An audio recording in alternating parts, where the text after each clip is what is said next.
So we are very, very happy to make sure that what we have promised in our messages in the Telegram and in other groups कि हम PYQ analysis या PYQ discussion करेंगे. तो इसी सिलसिले में we have got the 2024 JKPSC mains का जो पेपर है उसको हमने डिस्कस करना है. And we have got the model answers as well. You guys can go through these model answers which are available on our Telegram channel. At the same time we are going to discuss कि इस answer में किस तरीके से हमने लिखा है, क्या सोच के what we have the content we have put in the answer, जो हमने इसका मॉडल आंसर बनाया है किस किस तरीके से या क्या सोच के या क्या exactly आना चाहिए. That way we have tried to do it. So the पहला question in the history वाला paper 1 2024 GS1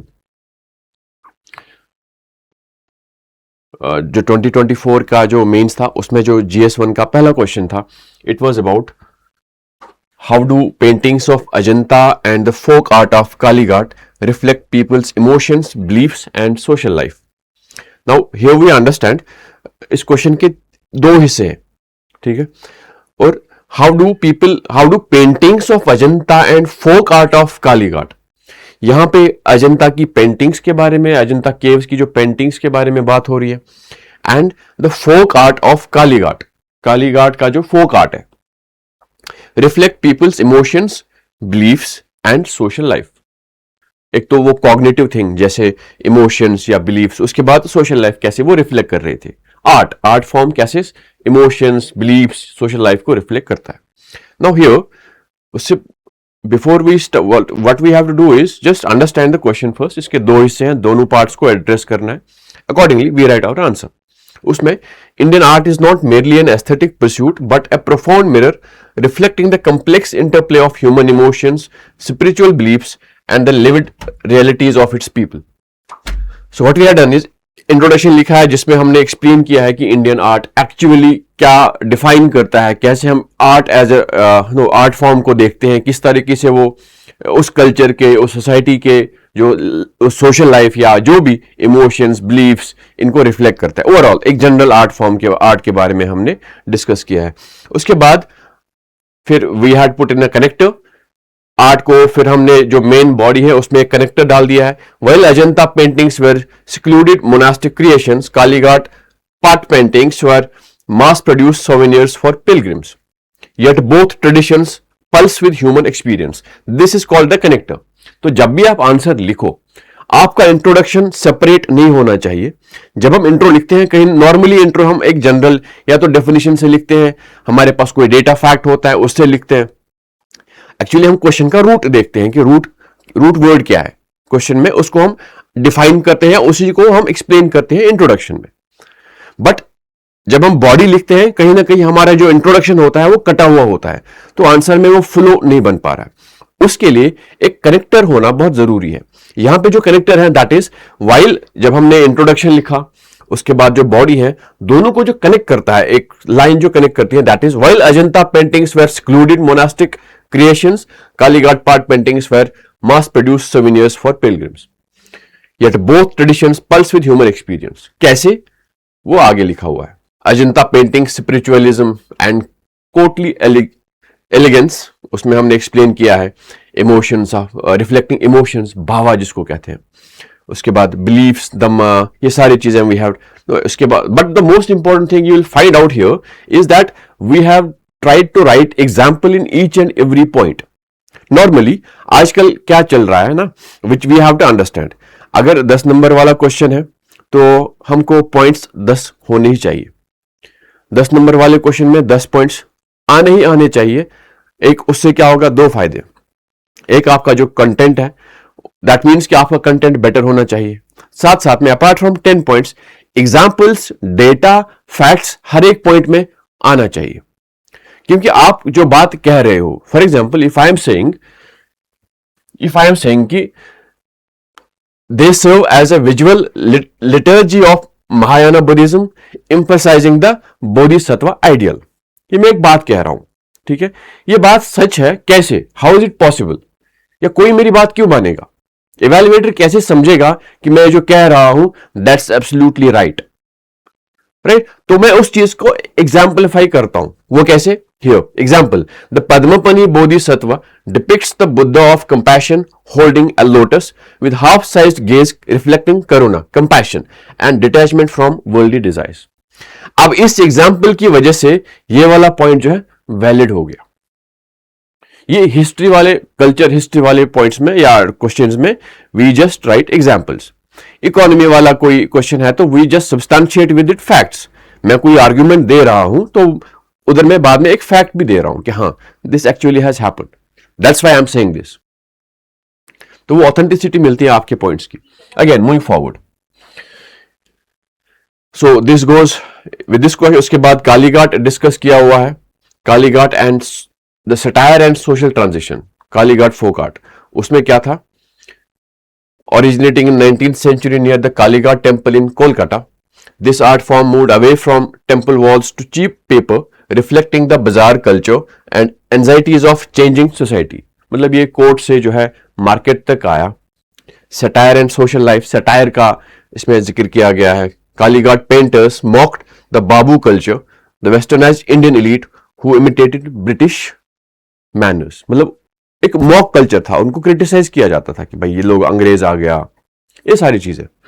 example, the babu and the courtesan painting satirize the moral decay of wealthy class who neglected traditional family values for decadent lifestyles. Same case, फिर उसको explain किया हुआ है. ये content जो है you can just access on our Telegram channel which is there. We can not discuss each and every point actually. तो what we will try to understand कि क्वेश्चन की डिमांड क्या है, हमको क्या लिखना है, उस हिसाब से each and every question will be discuss that way only. Otherwise इसमें बहुत टाइम लग सकता है. Right. Second question is write and note on Bharat munis नाट्य शास्त्र, जिसको फिफ्थ वेदा भी कहते हैं. आप सब लोग इसको जानते हैं, इसके बारे में पढ़ा होगा. नाट्य शास्त्र ऑथर्ड बाय, एक क्वेश्चन एक नोट कहने लिखने को कह रहा है. इस नोट में हम क्या लिखेंगे? नाट्य शास्त्र किस किस चीज के बारे में डिस्कस करता है, जिसको फिफ्थ वेदा भी कहते हैं, तो इसका जिक्र होना बहुत जरूरी है. चलिए समझते हैं. नाट्य शास्त्र ऑथर्ड बाय सेज भारत मुनि इस पीरियड में 200 BCE and 200 CE is the most comprehensive ancient Indian treatise on the performing art. It's often referred to as fifth Veda. It was intended to be sarvavarnika, accessible to all castes, medium that distilled the essence of four Vedas into a visual and auditory experience. मतलब वेदास को जो है visual auditory experience सब लोग जो इसको देख सके, मतलब एक डिसेंट्रलाइज तरीका, क्योंकि वेदास सब लोग पढ़ नहीं सकते थे. तो फिर भारत मुनि ने नाट्य शास्त्र लिखी जिसमें परफॉर्मिंग आर्ट्स के बारे में बताया गया था, जो जिसका जो बेस है वो उन चार वेदास का ही होगा. जो वो डिपिक्ट करना चाह रहा है वो आर्ट फॉर्म से, वो वेदास की नॉलेज ही होगी. दैट मीन्स कि नॉलेज जो है डिसेंट्रलाइज होगी, कोई भी इसको देख सकता है, ये इसमें कास्ट बैरियर नहीं होगा. Right. Aesthetic and emotional foundations, रास भाव synthesis, speech hand मुद्राज, hand gestures, ठीक है, reflection of social structures and ethics, कैसे ये सोशल स्ट्रक्चर एंड एथिक्स को डिपिक्ट करता था. ठीक है. उसके बाद जस्ट कंक्लूजन इज देयर. तो नाट्य शास्त्र क्या लिखता था, क्या करता था, वो सारी चीजें इसमें एक्सप्लेन की गई है. Then the third question, write a short note on achievements of women self defence corps in Kashmir with special reference to Kanta Wazir. तो हमको कांता वजीर के बारे में स्पेशल रेफरेंस देनी है और वुमेन सेल्फ डिफेंस कॉर्प्स के बारे में लिखना है. सिंपल क्वेश्चन है, तो लेट्स अंडरस्टैंड. अब नॉर्मल प्रॉब्लम क्या आती है बच्चों को, जो हिस्ट्री वाले क्वेश्चंस हैं, पर्टिकुलरली जो J&K हिस्ट्री से हैं या आर्ट कल्चर से, ऐसे क्वेश्चंस आते हैं जो हमको ऑब्जेक्टिवली नहीं आते, तो वहां वी डू स्ट्रगल एक्चुअली. तो what is advise to do is to revise the content, make sure that there are topics J&K history में, जो मेजर टॉपिक्स हैं उनको हम पढ़ के जाएं. तो यहां पे हमने women self defence corps was a pioneering women militia raised in Jammu and Kashmir in 1947 during the chaotic aftermath of the partition and the subsequent tribal invasion. तो it stands as a landmark in the history of Indian civil defense, representing first in the South Asia where women were formally armed, trained to combat and territorial protection. क्या क्या achievements थे इनके, breaking gender barriers, military training and readiness, ये सारी चीजें इसमें। Mukta battalion था, first all women battalion of militia became a symbol of resistance against raiders. तो all these things we have written, ये जो कंटेंट है it's available, I am again saying, ठीक है। उसके बाद कांता वजीर की जो रेफरेंस है उस पे हमको थोड़ा सा एक्सप्लेनेशन देनी है कि कांता वजीर कौन था, ये कौन थी कांता वजीर। नीजुत्शी एक्चुअली ने इसके बारे में जिक्र किया, was a prominent face, Kanta Wazir was a prominent face of women self defence corps employing the progressive nationalism of the era. Sharp shooting इसके कुछ स्पेशल क्वालिटीज थी, that is sharp shooting, symbol of secular unity. Kanta Wazir's role transitioned from trainee to a motivator. She encouraged other students to shun conservative fears and prepare for the defense of motherland. तो मुल्क के लिए लड़ना है, and that all motivation she carried. That's why she became very famous. उसके बाद जो question है that is write briefly on the strengths and shortcomings of moderates in the freedom movement. Very easy question. Modern India से question है, तो I think anybody who is appearing the mains इस question को आराम से attempt कर सकता है, राइट। तो इसमें क्या लिखना था, स्ट्रेंथ्स लिखने, शॉर्टकमिंग्स लिखने, तो done, you are done. We have started with the intro, the moderates initial phase था, you all guys know this, led by figures like Dadabhai Naoroji, Pherozeshah Mehta, Gopal Krishna Gokhale. Their approach often described as protest, prayer and petition, led by the groundwork for the organise struggle that followed. उसके बाद हमने strengths लिखी है, strengths को explain किया है, economic critic था, they were very well educated, very well versed, so they had an idea कि कहाँ कहाँ पे प्रॉब्लम क्रिएट कर रहे हैं British. So started with the economic critic, उसके बाद पॉलिटिकल एजुकेशन अवेकनिंग, लोगों में उन्होंने थोड़ी सी एजुकेशन डाली, उनको अवेकन किया कि भाई आपके साथ गलत हो रहा है, these guys are here to exploit us and all those things what they did, ठीक है। उन्होंने न्यूज़पेपर्स अपने बनाए, बहुत सारे काम जो उन्होंने किए उस तरीके से। इंस्टीट्यूशंस को फाउंड बनाया, बेस रखी। कांग्रेस बाद में आया जो एक बहुत बड़ा रेजिस्टेंस फ्रंट बन गया ब्रिटिश के खिलाफ, ठीक है। शॉर्टकमिंग्स क्या थे इनके कुछ लिमिटेशंस थे, इनका सोशल बेस नैरो था क्योंकि सारे बाहर से पढ़े लिखे थे, वेल ऑफ फैमिलीज से थे, तो इनका जो एक्सेप्टेबिलिटी था वो बहुत कम था। एजुकेटेड क्लास में ही लिमिट था या इनकी सीमित थे ये लोग, इनका जो वॉइस था उधर तक ही जाता था कि गरीब लोग ना न्यूज़पेपर पढ़ते थे, बहुत सारी प्रॉब्लम सोसाइटी में थी उस टाइम, तो बेस बहुत नैरो था इनका।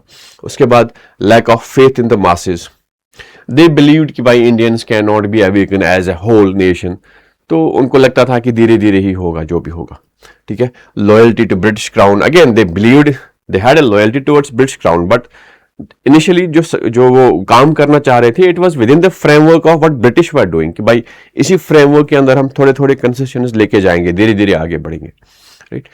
उसके बाद कंक्लूजन है, again I am saying introduction, body, conclusion, don't miss the conclusion ever, it's very much part of the question. अगर आप conclusion miss करते हो you are losing your marks, right? Highlight the contributions of Rabindranath Tagore in making of modern India. Modern India में Rabindranath Tagore ने किस तरीके से काम किया, इसका contribution क्या था। Here it's very very objective content we have written. Introduction है, फिर एजुकेशन में उन्होंने काम किया, विश्व भारती की नींव रखी, cultural renaissance and national identity का उन्होंने काम किया, तो उन्होंने बहुत सारे जो है उस पर एंथम लिखा था। He is unique figure who compose the national anthem of two nations, Janagana Mana for India and Amar Sonar Bangla for Bangladesh अभी भी, ठीक है। Critic literature as a social critic, उन्होंने सोसाइटी में जो प्रॉब्लम्स देखी एक लिटरेचर के द्वारा उसको आइडेंटिफाई करने, उसको क्रिटिक करने की कोशिश की, ठीक है। तो सारी आर्टिस्टिक इनोवेशन, उसके बाद socio political and ritual reconstruction, rural reconstruction की बात उन्होंने की, ठीक है। शांति श्री निकेतन एंड रूरल डेवलपमेंट, ये सारे काम उन्होंने किए, ठीक है। ग्लोबल एम्बेसडरशिप फॉर इंडिया, उनको नाइटहुड मिला था, ठीक है। सबसे पहला इंडियन जिसको नोबेल प्राइज मिला था, it was Rabindranath Tagore only, उसके बाद कंक्लूजन है and this question is over. Now normally there is another thing last year जो आया था, that is Suez crisis of 1956. What were its consequences. ठीक है, नॉर्मली वर्ल्ड हिस्ट्री से क्वेश्चन नहीं आता है, 4-5 सालों से तो नहीं आ रहा था, तो लास्ट ईयर आया है एक आध क्वेश्चन. तो अगेन मैंने डिस्कशंस में भी, मीटिंग्स में भी कहा है कि you can just be very clever in choosing what is actually important. तो हमको क्या करना होता है, मोस्ट ऑफ द स्टूडेंट्स जो है वर्ल्ड हिस्ट्री नहीं पढ़ते हैं, बट आई विल एडवाइस कि don't take that much of a risk. जो मेजर थीम्स, टॉपिक्स के थीम्स है, फॉर एग्जांपल जर्मन यूनिफिकेशन है, वर्ल्ड वॉर 1, वर्ल्ड वॉर 2 है, इटालियन यूनिफिकेशन है, या फ्रेंच रेवोल्यूशन है, अमेरिकन रेवोल्यूशन है. There are some important events in the world history, इनको पढ़ना बहुत ज़रूरी है. और वेस्ट एशिया में Suez crisis was one of the major things which happened and which change the history later. तो इस चीज़ को भी पढ़ना ज़रूरी था लास्ट ईयर. तो दैट्स वाई क्वेश्चन यहाँ से आया हुआ है. तो कहीं से भी आ सकता है, बट मेजर थीम्स को अगर हम पढ़ के जाते हैं तो कहीं ना कहीं we are confident in appearing the exam कि भाई एग्जाम में हम लिख सकते हैं, we can just do better, right.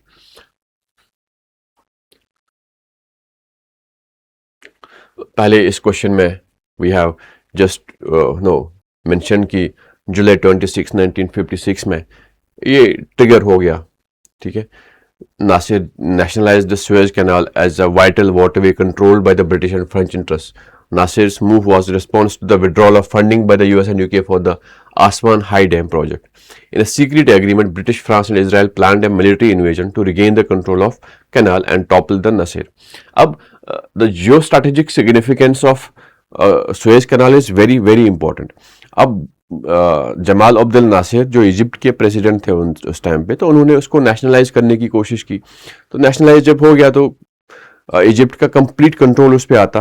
That in लोगों को वो परेशानी हो गई एंड ब्रिटिश जो है French, British and Israel started to take it over. उसके बाद क्या हुआ, मिलिट्री इन्वेजन हुआ. Israel invaded Sinai peninsula on October 29. Super power intervention. Contrary to expectations, United States condemned the attack, fearing it would drive the Arab world towards Soviet Union. Very much logical on part of America. उस time पे UN resolution pass हो गए. Consequences क्या हुए उसके बाद, geopolitical shift, end of colonialism. It signaled the definitive end of British and French gunboat diplomacy. They could no longer act as independent global powers without US approval. That means कि एक overall जो, क्योंकि Egypt tried to assert its independence in making decisions for its own national interest, उसकी वजह से क्या हुआ, जो डोमिनेंस, साइकोलॉजिकल डोमिनेंस ब्रिटिश का था या फ्रेंच का था, वो एकदम से खत्म हो गया, right. Then bipolar dominance, world transition into two poles, one was led by USSR, one was led by USA. Impact on Arab world पे क्या इम्पैक्ट आ गया, पैन अरबिज्म, अरबों को लगा कि वो नेशनलिस्टिक फर्वर आया उनमें, तो वो जोश जज्बा जिसको हम कहते हैं. इजिप्ट की सॉवरेंटी आ गई. ठीक है, strategic and economic impact, the oil weapon temporary closure of canal highlighted Europe's vulnerability regarding energy security. Energy, Israel gained access to Straits of Tiran, though it had to withdraw from Sinai.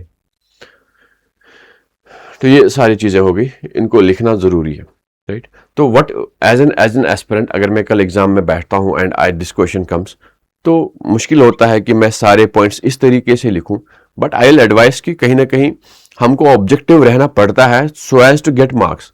लिखने को तो हम कुछ भी लिख देंगे अगर मुझे क्वेश्चन नहीं आता है, but again it's advise to be more objective in writing answers. जो पॉइंट्स आप लिखोगे बहुत ऑनेस्टी से और बहुत ऑब्जेक्टिवली उनको जो आप एड्रेस करोगे. The question number 7, India's renewable energy capacity has grown manifold in recent years. In this regard, discuss the key government initiatives that are accelerating the achievement of India's clean energy targets. इस question के दो parts हैं. क्या है वो? पहला part क्या है, India's renewable energy capacity has grown manifold in recent years.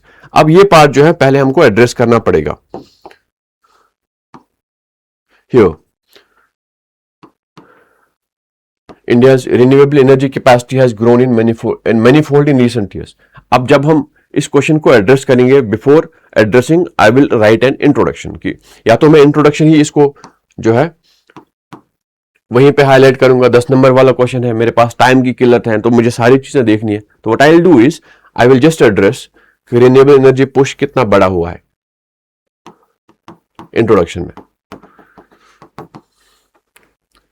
India ने क्या क्या काम किया है over a period of time जो है, ठीक है। उसके बाद कनेक्टर आ गया, कनेक्टर के बाद मेन बॉडी आएगी जहां पे मैं एड्रेस करूंगा in this regard discuss the key government initiatives that are accelerating the achievement of India's clean energy targets. उसके बाद आई विल राइट कि सरकार ने क्या क्या इनिशिएटिव्स लिए हैं, जो टारगेट्स हमने सेट किए हैं उन टारगेट्स को अचीव करने के लिए, राइट। तो उसके लिए मैं वो मेन सेपरेट बॉडी में मैं लिखूंगा here. Now I will show you कैसे।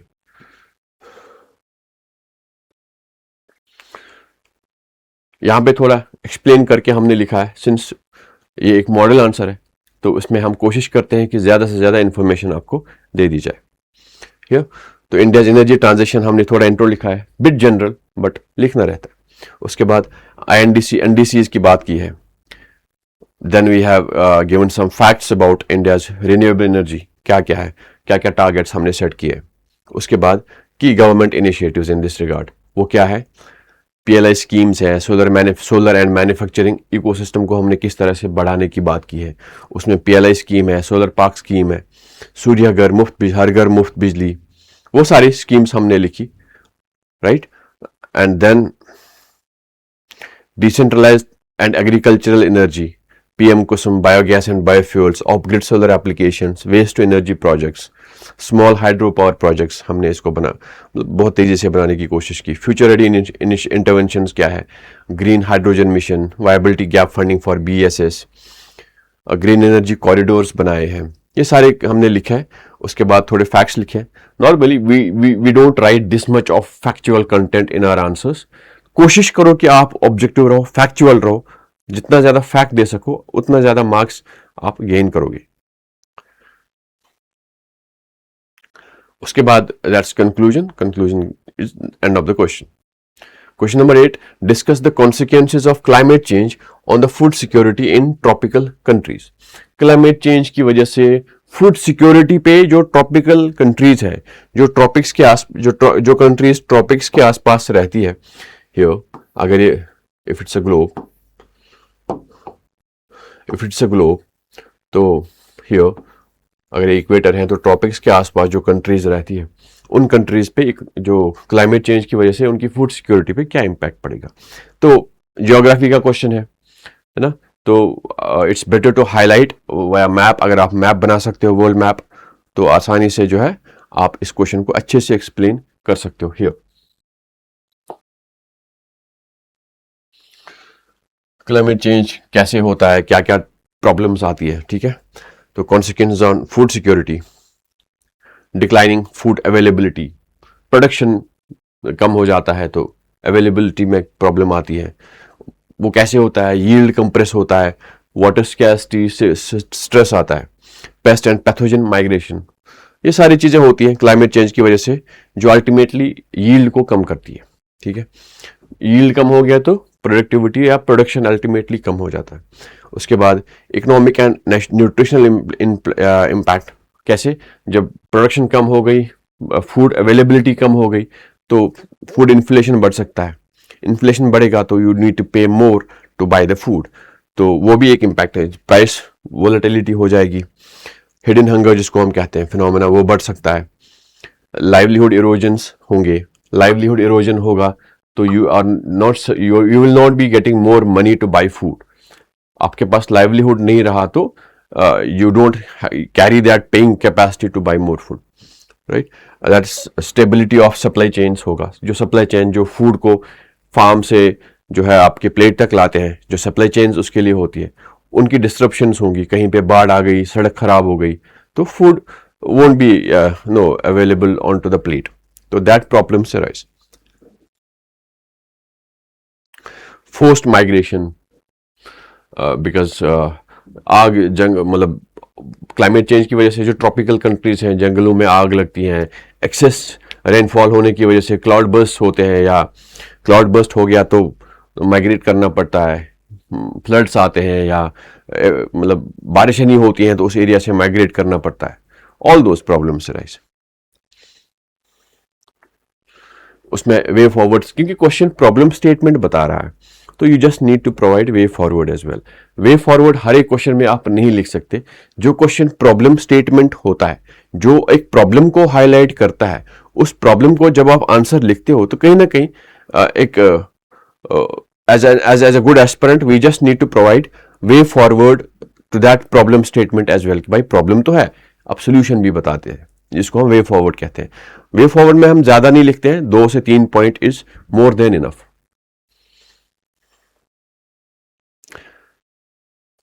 क्लाइमेट स्मार्ट एग्रीकल्चर, ये सारी चीजें हमने इसमें लिखी है. ठीक है, जरूरी नहीं है कि आप इंटरनेशनल एग्रीमेंट्स भी इसमें लिखो, but if you have a content you can write. तो we have try to write it here.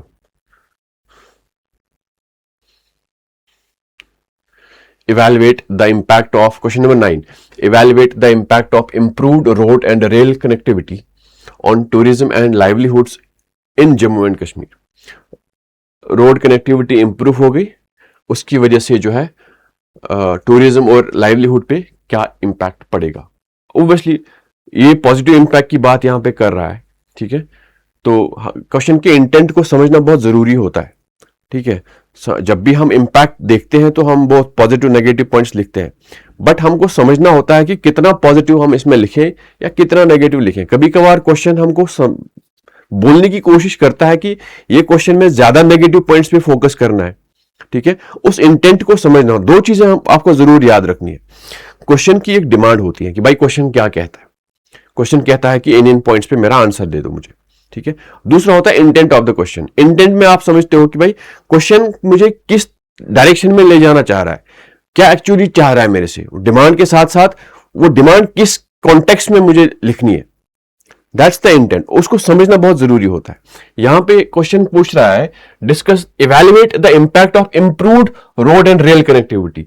अब road and rail connectivity improve हो गई, उसकी वजह से लोगों के लाइवलीहुड पे और टूरिज्म पे क्या असर पड़ेगा. ऑब्वियसली पॉजिटिव असर ही पड़ेगा. तो पॉजिटिव असर पड़ेगा तो इस क्वेश्चन में अगर हमको इवैल्यूएट करना है, मतलब हमको बोथ कॉन्टेक्स्ट पॉजिटिव भी देना है नेगेटिव भी देना है, बट पॉजिटिव 70% होगा इस क्वेश्चन में. It will be in the form of 70-30.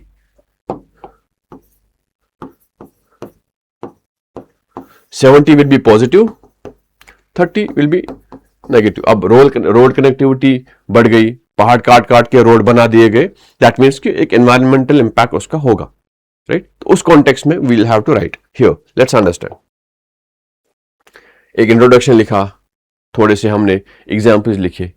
Srinagar UBRL जो उधमपुर बारामूला रेल लिंक वो हो गया. ठीक है, ये सारी चीजें. इंपैक्ट ऑन टूरिज्म क्या होगा, टूरिस्ट बढ़ेंगे, टूरिस्ट को ईज होगा आने में. Winter tourism blossom, religious tourism synergy, diversification destinations को डाइवर्सिफाई किया. मतलब अगेन दूध पथरी इज द टूरिस्ट डेस्टिनेशन जहां पे फुटफॉल जो है 1.27 lakh visitors in 2025 alone. That means कि हमने उस एरिया की कनेक्टिविटी अच्छी की तो लोग वहां जाने लगे. तो जो एरियाज टूरिस्ट डेस्टिनेशन या टूरिस्ट मैप पे नहीं आते थे पहले, अब वो भी आने लगे तो टूरिस्ट वहां पे जाने लगे. राइट, तो ये हो गया. उसके बाद लाइवलीहुड पे इम्पैक्ट कैसे पड़ेगा. जो हमारा हॉर्टिकल्चर प्रोड्यूस है वो मार्केट्स तक इजीली हो जाएगा, जल्दी पहुंच सकता है. शेल्फ लाइफ जो ऑलरेडी कम होती है उसकी, तो बिफोर इट्स एक्सपायर्स या वो डैमेज होता है वो मार्केट में चला जाता है. अच्छे रेट्स मिलते हैं, तो अच्छे रेट्स मिलेंगे, पैसे अच्छा आएंगे, ओब्वियसली आपका लाइफस्टाइल भी अच्छा होगा. होम स्टे इकोनॉमी अच्छी होगी. डायरेक्ट एम्प्लॉयमेंट प्रोजेक्ट्स है, जैसे रेलवे प्रोजेक्ट था, बहुत सारे लोगों को एम्प्लॉयमेंट मिला उसमें, है ना. इंडस्ट्रियल इंटीग्रेशन, एंसिलरी सर्विसेज भी ग्रो करती हैं. एक बड़ा प्रोजेक्ट होता है, प्रोजेक्ट के साथ साथ और भी जो सेक्टर्स में ग्रोथ, उसके असर जो है हमको देखने को मिलते हैं. द इम्पेडिमेंट्स टू कनेक्टिविटी क्या है. फ्रेजाइल हिमालयन टेरेन है.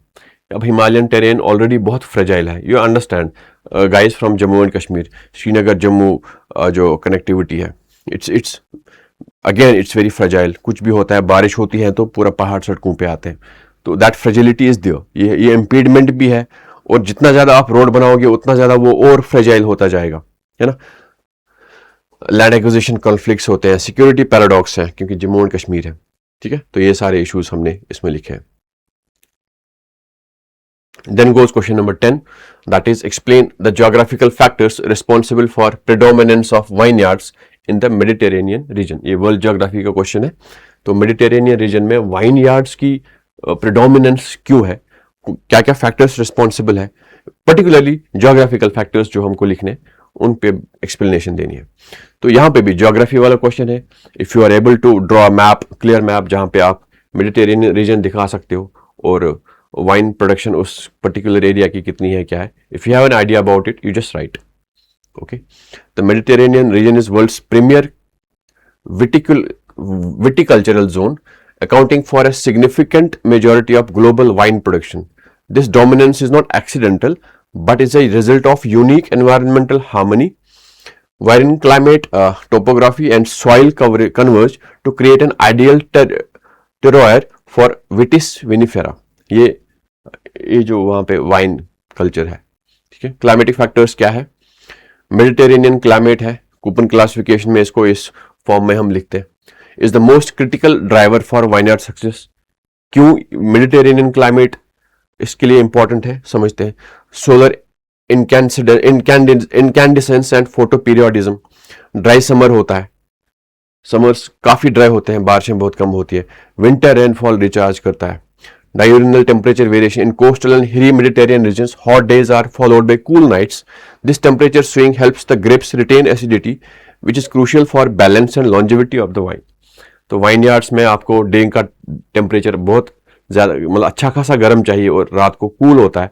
दैट रिटेन्स द, जो एसिडिक फैक्टर जो है वाइन्स में होता है और जो ग्रेप्स में होता है, तो actually that helps in the wine production. Mild winters होते हैं, ठीक है। Topographic and edaphic soil factors क्या है, well drained and rugged terrain है। Lime calcareous and limestone soils which are very important for this production.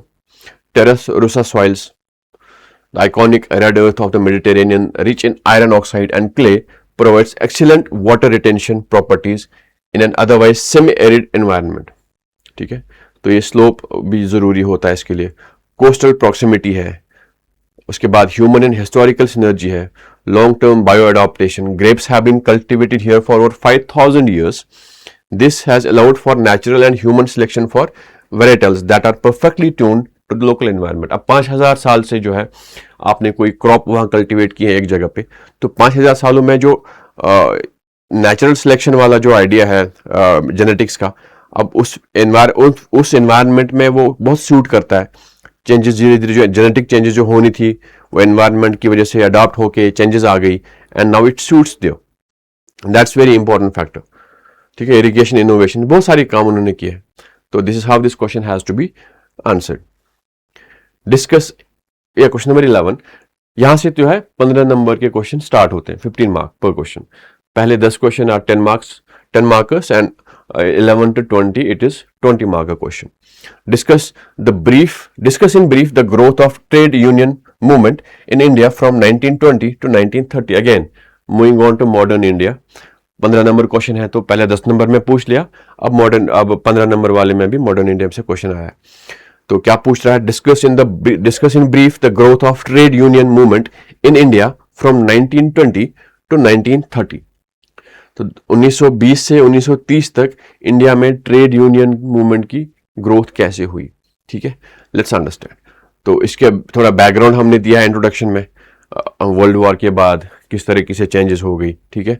Socialistic ideologies India में आई, बहुत सारी चीज़ें, birth of evolution, birth of all India trade union Congress जो AITUC इन बॉम्बे, उसके बाद धीरे धीरे लोकल रिकॉग्निशन हो गई, ट्रेड यूनियन एक्ट बनाया गया, ये सारे फैक्टर्स हमने इसके दिए हैं। राइज ऑफ रेडिकल स्ट्राइक्स, उसके बाद हुआ Meerut conspiracy case, major strikes को भी हमने थोड़ा सा मेंशन किया हुआ है।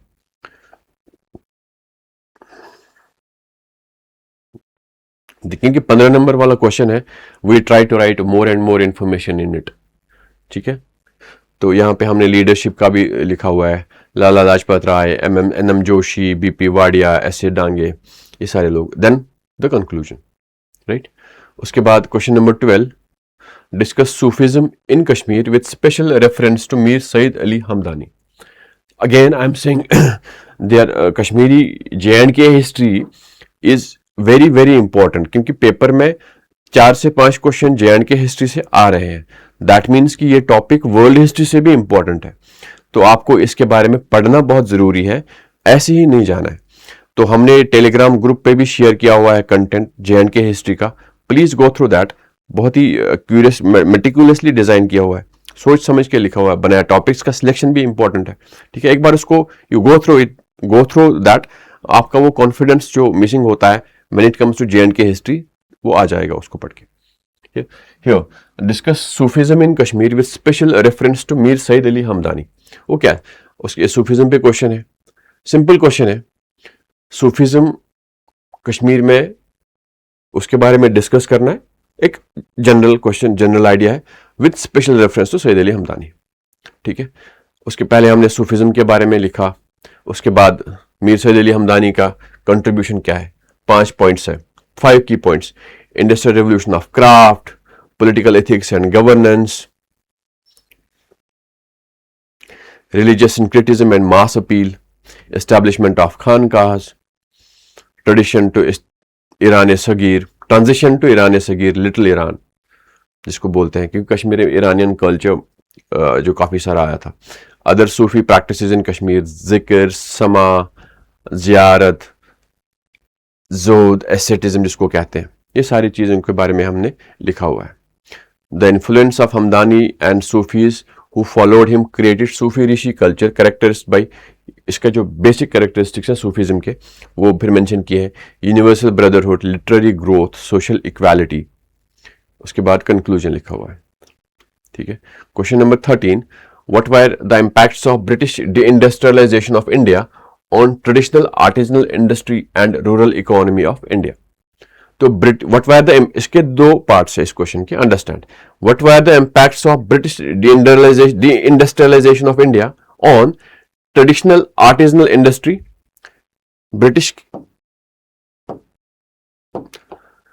ब्रिटिश ने जो इंडिया में डिइंडस्ट्रियलाइजेशन का कॉन्सेप्ट लाया था, कॉन्सेप्ट मतलब एक प्रोसेस था कि इंडिया को इंडस्ट्रियल डेवलपमेंट ना होने दिया जाए, यहाँ के रॉ मटेरियल सीधा ब्रिटेन चले जाएंगे. उसकी वजह से यहाँ की ट्रेडिशनल जो आर्टिजनल इंडस्ट्री थी उस पर कैसे इम्पैक्ट पड़ा एंड ओवरऑल रूरल इकोनॉमी पे कैसे इम्पैक्ट पड़ा.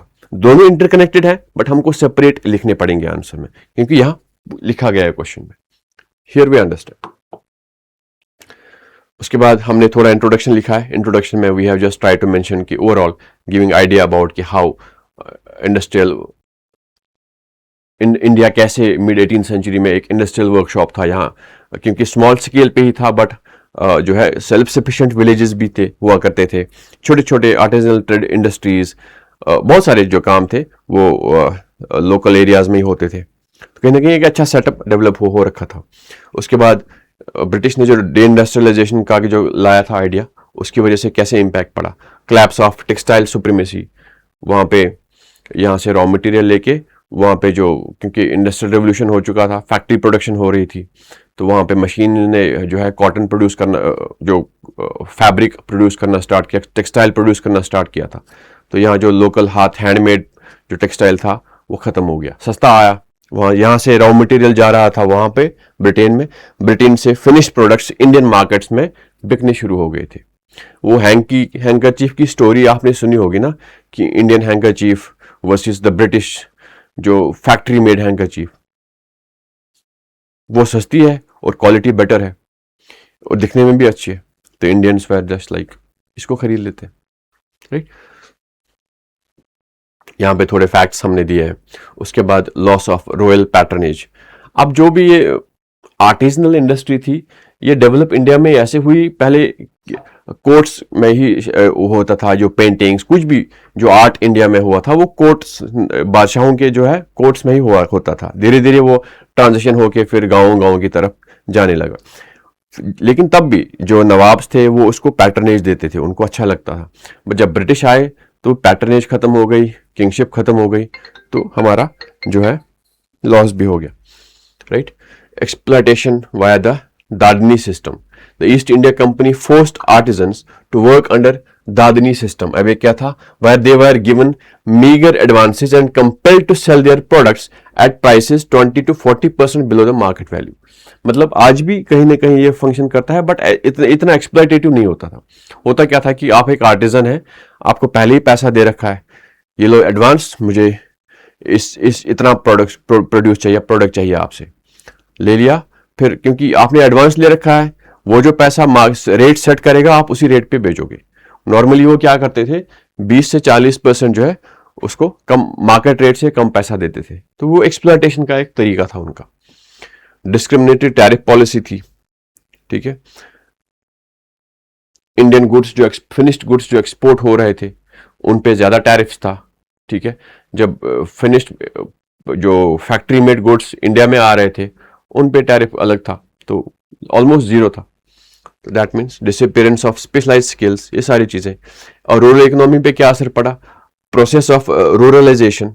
अब जो आर्टिजन जिनको कोर्ट में काम नहीं मिला, अब जो काम कर रहे थे, अब उनको पैटर्नेज खत्म हो गया, वो गांव चले गए. गांव में भाई जमीन पे एग्रीकल्चर काम करना शुरू किया. एग्रीकल्चर पहले से ही खत्म था क्योंकि उतना सारा आपको रेंट एक्सट्रैक्ट किया जाता था, टैक्सेस बहुत ज्यादा थे, तो एग्रीकल्चर में और भी ज्यादा लोग जाने लगे. अब लोग शहरों से जो है गांव की तरफ जाने लगे, जिसको रूरलाइजेशन कहते हैं. पहले वो किंग्स के, बादशाहों के कोर्ट में रहते थे, शहरों में जाते थे, अपना एक आर्ट दिखाते थे, तो they were living a very good life. जब वो पैटर्नेज खत्म हो गया तो वो गांव की तरफ शिफ्ट हो गए. गांव में क्या था? एग्रीकल्चर. अब agriculture was already in stress, तो फिर भी वो वहां लोग जाने पे मजबूर हो गए थे. We call it as the process of ruralization. Right, here पहला पॉइंट यहां पे. Second, fragmentation of land holdings. अब ज्यादा लोग जाएंगे तो लैंड होल्डिंग्स की ओर फ्रेगमेंटेशन हो गई. ठीक है, growth of rural indebtedness, again this problem happened. ठीक है, शिफ्ट टू कमर्शियलाइजेशन. उसके बाद क्योंकि रॉ मटेरियल की डिमांड होती थी, जो लोगों ने फिर वो कैश क्रॉप्स ग्रो करना शुरू किया, उसकी वजह से जो है कहीं ना कहीं फूड सिक्योरिटी में भी प्रॉब्लम आया. इंक्रीज फ्रीक्वेंसी ऑफ फेमाइंस, क्योंकि कैश क्रॉप्स पे ज्यादा है, फूड प्रोड्यूस ऑलरेडी कम है, अब आप लोग कम एग्री जो फूड ग्रेन का प्रोडक्शन हो गया, तो फेमाइंस होना शुरू हो गया. ठीक है, the famous Bengal famine, we all understand, we all know. Infamous I would से.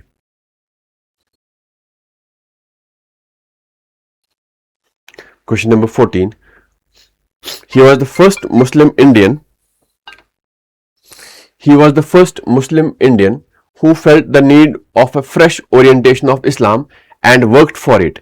Evaluate the contribution of Sir Sayyid Ahmad Khan in the light of this statement. एक statement दिया है, उस statement को हमको evaluate करना है.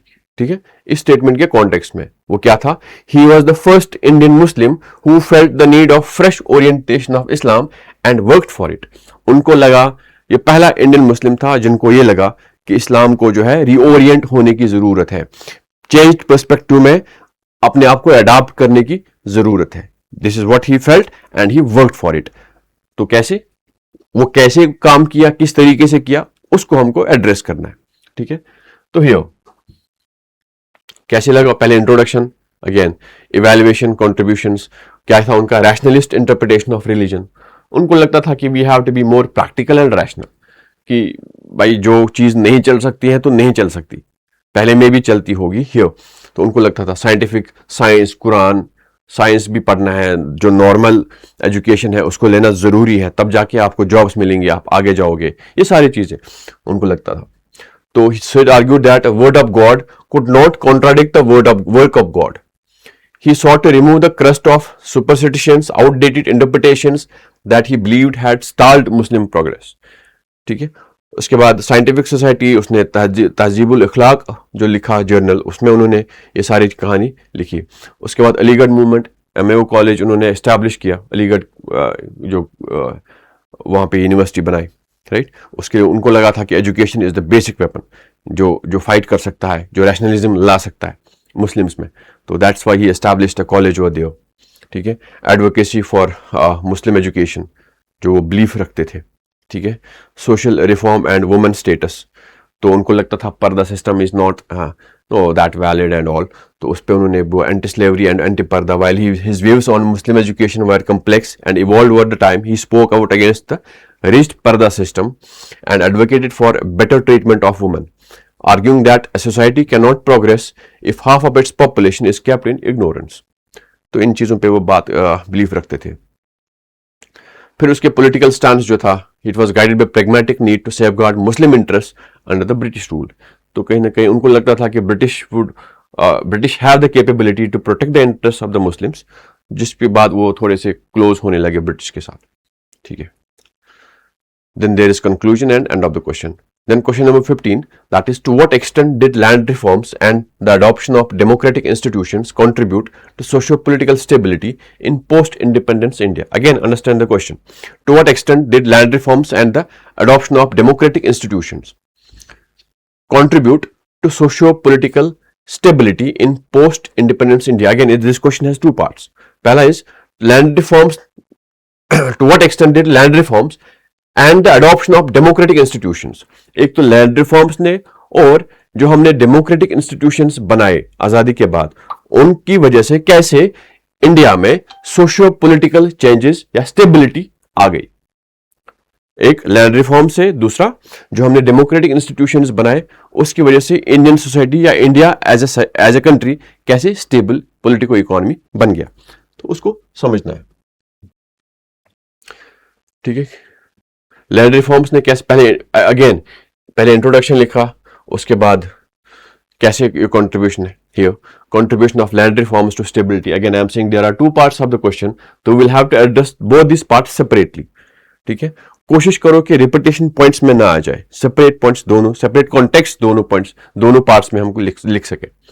Contribution of land reforms to stability, abolition of intermediaries. ठीक है, जमींदारी खत्म हो गया, लैंड रिफॉर्म खत्म हो गया। ठीक है, उसकी वजह से क्या हो गया, स्टेट और जो टेनेंट था, जो एक्चुअल काम करने वाला था जमीन पे, ठीक है, जो हल जोतता था, जो क्रॉप उगाता था, उसकी और सरकार के बीच का जो मीडियम था, जो बीच वाला था, इंटरमीडिएरी जमींदार, वो खत्म हो गया। अब सरकार is much closer to the farmers, right. Tenancy reform, security of tenure मिल गया, सीलिंग्स ऑन लैंड होल्डिंग्स, ये सारी पॉलिसीज थी उस टाइम पे। Prevention of land fragmentation, social empowerment of lower caste, ये सारी चीजें हो गई, तो सोसाइटी धीरे धीरे थोड़ी सी स्टेबल हो गई। अब एग्रीकल्चर में 90% पॉपुलेशन उस टाइम पे जो है डिपेंडेंट थी।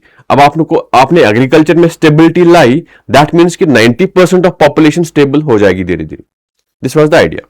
ठीक है, उसके बाद कॉन्ट्रीब्यूशन ऑफ डेमोक्रेटिक इंस्टीट्यूशंस ने कैसे लाई स्टेबिलिटी, सबको वोट देने का हक मिला, वुमेन के राइट्स आपने सिक्योर किए, फेडरल स्ट्रक्चर दिया, स्टेट्स को अपना हक दिया। ठीक है, बाद में जो है थर्ड टायर ऑफ डेमोक्रेसी भी लाया, जो पंचायती राज बाद में जो आया। ठीक है, जो institutions, election commission, Panchayati Raj, again I am saying, but there were impediments to social stability as well. वो क्या थे, benami transactions, administrative apathy, rise of naxalism, economic inequality which was there as well and which persisted thereafter। आज भी economic inequality India में काफी ज्यादा है। 40% of people जो top 1% हैं, they hold 40% of India's national wealth, so which is very alarming, right?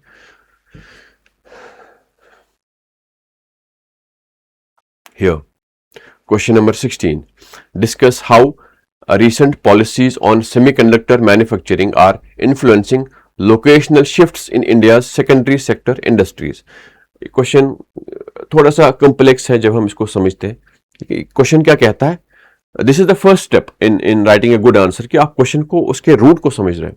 ठीक है, यहाँ पे discuss how recent policies on semiconductor manufacturing, semiconductor manufacturing के बारे में जो रीसेंट पॉलिसी सरकार ने बनाई, उनकी वजह से लोकेशनल फैक्टर्स कैसे चेंज हो रहे हैं। ठीक है, सेकेंडरी सेक्टर में, मैन्युफैक्चरिंग में, उसको समझना है। पहले थोड़ा इंट्रोडक्शन लिखा हमने, सेमीकंडक्टर पॉलिसीज किस तरीके से इंडिया ला रहा है। ठीक है, उसके बाद emerging industrial clusters, semicon cities. तो policy driven focus on plug and play infrastructure has led to rise of specialised clusters बन गए। ठीक है, जिसमें हमने एग्जांपल दिया धोलेरा एंड सनंद, गुजरात वाला। Expansion to non traditional states, जिन स्टेट्स में पहले इंडस्ट्रीज नहीं हुआ करती थी अब वहां पे सेमीकंडक्टर इंडस्ट्रीज लगनी शुरू हो गई, ठीक है, जहां पे policies have incentivized shifts to states like Odisha and Assam to balance regional growth. पहले ऐसा नहीं था, ठीक है। Infrastructure synergy, special economic zone, satellite clusters बन गए, ठीक है।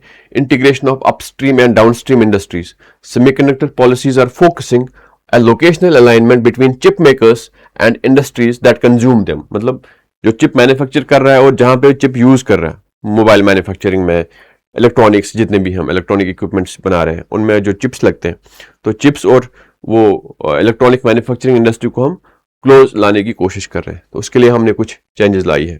तो ये सारे पॉइंट्स हमने इसमें लिखे, ठीक है। Decentralise R&D and design hubs, जो हम छोटे छोटे हम मेन इंडस्ट्रियल हब से उनको दूर लेना चाह रहे हैं, सेपरेट करना चाह रहे हैं, ठीक है। अब जो सेमीकंडक्टर इंडस्ट्री है इसमें सबसे इंपॉर्टेंट फैक्टर है रॉ मटेरियल। अब रॉ मटेरियल नॉर्मली हम इंपोर्ट कर रहे हैं, या which is not a traditional way.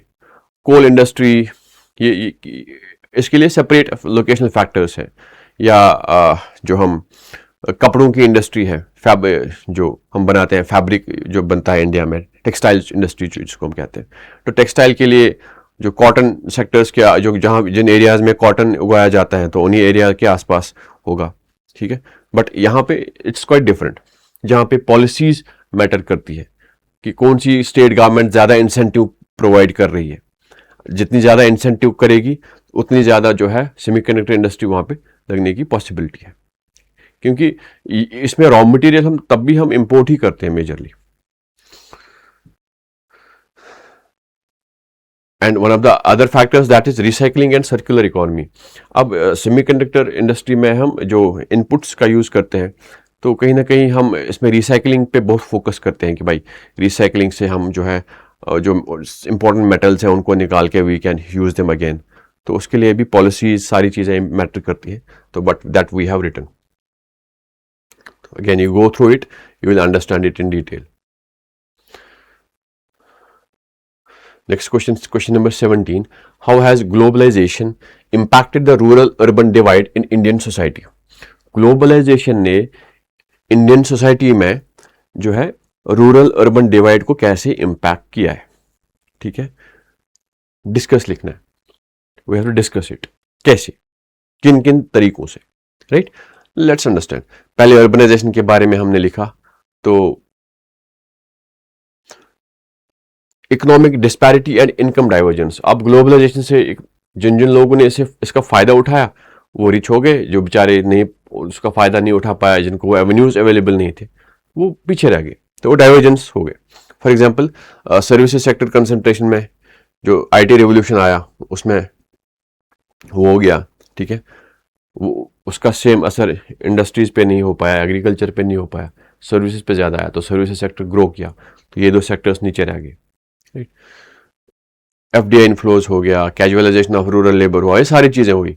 Consumerism gap, urban areas have transition to high end global brands, सारे अर्बन एरियाज में है। गाँव में अगेन वही जो नॉर्मल आपका स्टोर है जहाँ आप महीने का कर्जा उठाते हैं, वो नॉर्मल गाँव में वैसे ही चलता है, शहरों में इट्स क्वाइट डिफरेंट, ठीक।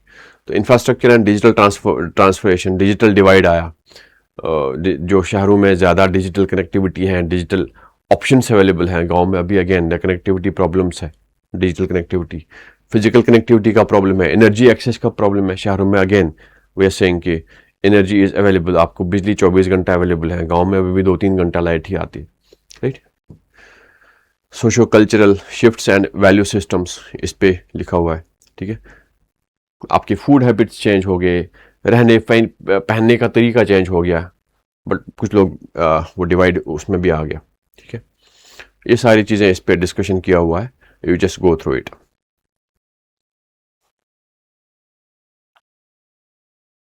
Question number 18, developing India's maritime sector is key to supporting the country's trade, economic growth and global ambitions.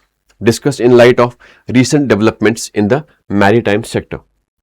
मतलब ये क्वेश्चन एक्चुअली मैरीटाइम सेक्टर की पहले एक इंपॉर्टेंस दिखा रहा है कि डेवलपिंग इंडिया जो डेवलप कर रहा है उसके लिए जो है maritime sector is key in countries trade, economic growth and geopolitical ambitions. अगर आपको इंडिया के जो जियोपॉलिटिकल एम्बिशंस है इंडियन ओशन में, उसके लिए maritime sector is very very important.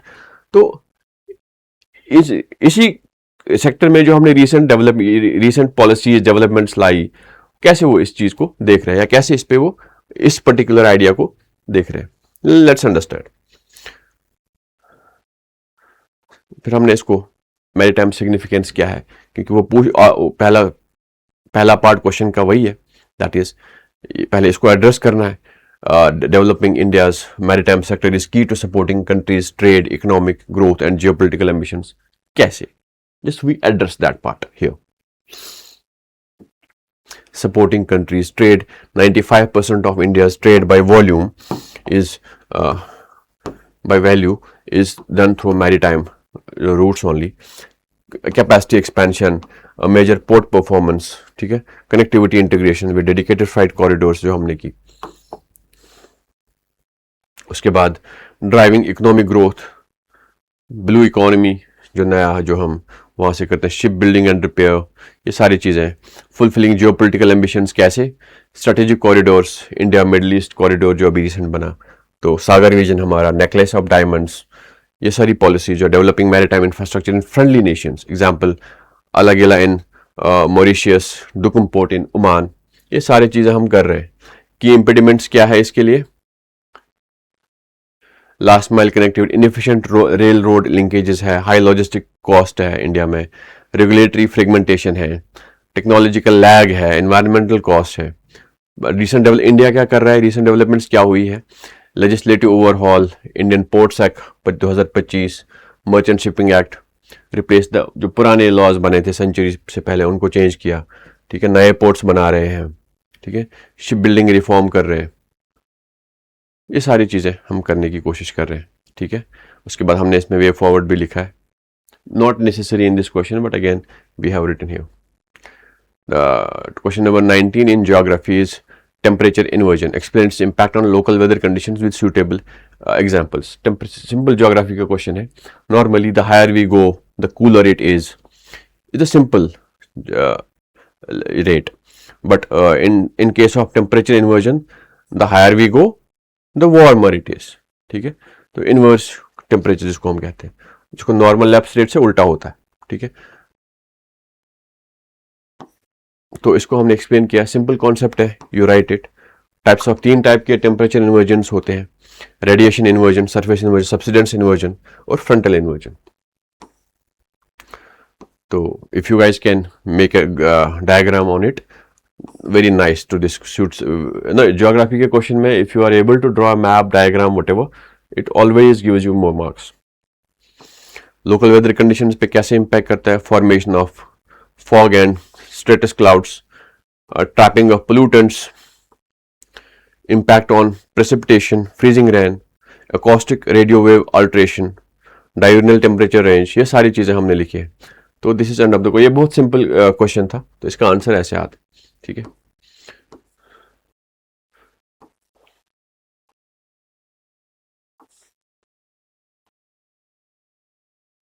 Question number 20, evaluate the hydroelectric potential of India and examine the factors responsible for its uneven spatial distribution. India का hydro electric potential को हमको देखना है और एग्जामिन करना है कि क्या क्या फैक्टर्स रिस्पॉन्सिबल है, इसका जो डिस्ट्रीब्यूशन है वो अनइवन है, ठीक है, उसके लिए क्या क्या फैक्टर्स हैं। तो पहले हमने उसके बारे में थोड़ा इंट्रोडक्शन लिखा, हाइड्रो इलेक्ट्रिक पोटेंशियल इंडिया का कितना है उसको देख लिया, 1,48,701, ठीक है, पोटेंशियल है इंडिया का। करंट स्टेटस क्या है, इंस्टॉल्ड कैपेसिटी कितनी है, उसमें small hydro electric power project कितने हैं, पंप स्टोरेज कितना है, पाइपलाइंस कितनी है, ये सारी चीज़ें अनइवन। लेकिन यहाँ पे ग्राफ होना बहुत ज़रूरी चाहिए था कि हमको थोड़ा स्टेट्स के हिसाब से भी दिखाना ज़रूरी था कि ज़्यादा कहाँ है, कम कहाँ है, और इवेल्युएटर को दिखता कि ये किधर, जो हमने शायद नहीं बनाया इसमें, बट यू गाइस अगर इस तरीके का क्वेश्चन आता है तो you just draw map, India का मैप, और वहाँ दिखाओ कि कौन कौन सी एरियाज में ज़्यादा है ताकि वो अनइवन स्पाशियल डिस्ट्रीब्यूशन जो है वो दिख जाएगा हमको, ठीक है।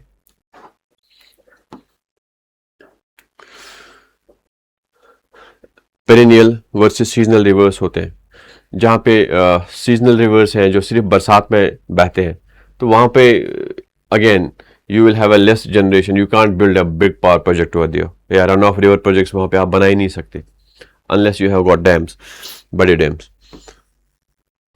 जियोलॉजिकल स्टेबिलिटी, तो देखा जाता है कि जहाँ पे स्टेबिलिटी है वहाँ पे पॉसिबिलिटी है कि ज़्यादा हम जो कैपेसिटी को इंस्टॉल कर सकते हैं। Distance from load centres, environmental and social constraints which are there, ठीक है। टेरी डैम वाली कंट्रोवर्सी, सरदार सरोवर डैम, तो ये सारे फैक्टर्स रिस्पॉन्सिबल है जो स्पेशल डिस्ट्रीब्यूशन को इम्पैक्ट करते हैं। So this was the discussion about GS1 2024. So inshallah कल hopefully we will be doing GS2 2024 and 4 दिन कंटिन्यू हम GS4 का करेंगे, उसके बाद GS23 का करेंगे, then we will move on to previous years. Thank you.